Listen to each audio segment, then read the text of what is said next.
বাংলাদেশের গভর্নমেন্টকে আমি বিনীত অনুরোধ জানাবো, শ্রম মন্ত্রণালয়কে অনুরোধ জানাবো, এয়ারপোর্ট অথরিটিকে অনুরোধ জানাবো, আমার শ্রমজীবী ভাইদের সাথে ভালো আচরণ করুন। বিশেষ করে যতগুলো দূতাবাস আছে, আমার শ্রমজীবী ভাইদের যে কোনো কাজকে অগ্রাধিকার ভিত্তিতে আপনারা সার্ভিস দিন। এটা দিতেই হবে। তারা ভালো থাকলে ভালো থাকবে বাংলাদেশ। তাই শ্রমজীবী যারা আছেন মনক্ষুণ্ণ হবেন না, মন ছোট করবেন না।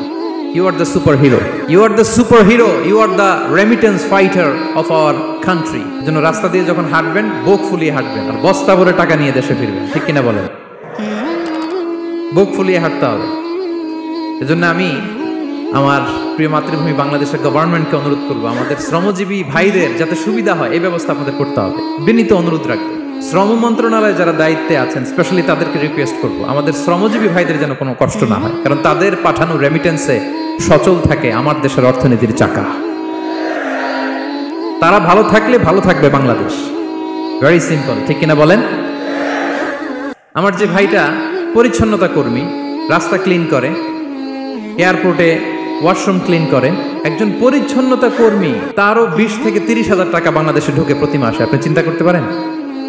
6টা মাস যদি রেমিটেন্স বন্ধ হয়, শ্রীলঙ্কার চেয়েও খারাপ অবস্থায় বাংলাদেশে চলে যাবে। Just only 6 months. ভয়ঙ্কর অবস্থা হবে বাংলাদেশে। এটা আল্লাহর পক্ষ থেকে একটা স্পেশাল রাহমা, মার্সি এন্ড ব্লেসিংস, যা আমাদের রিজিকের তাগিদায় সারা বিশ্বে যে কাজ করতে হয়, আমরা কাজ করি আর দেশে টাকা পাঠাই, আর সচল থাকে আমার দেশের অর্থনীতির চাকা। আলহামদুলিল্লাহ পড়েন। সো বাংলাদেশের গভর্নমেন্টকে আমি বিনীত অনুরোধ জানাবো, শ্রম মন্ত্রণালয়কে অনুরোধ জানাবো, এয়ারপোর্ট অথরিটিকে অনুরোধ জানাবো, আমার শ্রমজীবী ভাইদের সাথে ভালো আচরণ করুন, তাদের সাথে কোঅপারেট করুন। বিশেষ করে যতগুলো দূতাবাস আছে সারা বিশ্বে, বাংলাদেশের যে মিশনগুলো, দূতাবাসগুলো, আমার শ্রমজীবী ভাইদের যে কোনো কাজকে অগ্রাধিকার ভিত্তিতে আপনারা সার্ভিস দিন।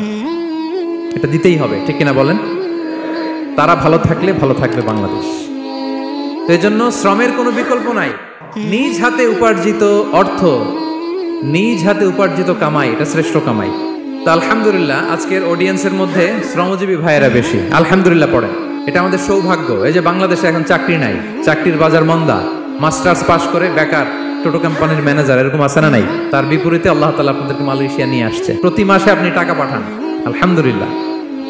আপনি বাংলাদেশের যে উন্নয়ন, বাংলাদেশের যে ডেভেলপমেন্ট, এই যে স্মার্ট বাংলাদেশ বলে বলে মন্ত্রীরা মুখে ফেনা তুলে ফেলে, এটার গর্বিত অংশীদার আপনি। ঠিক কিনা বলেন?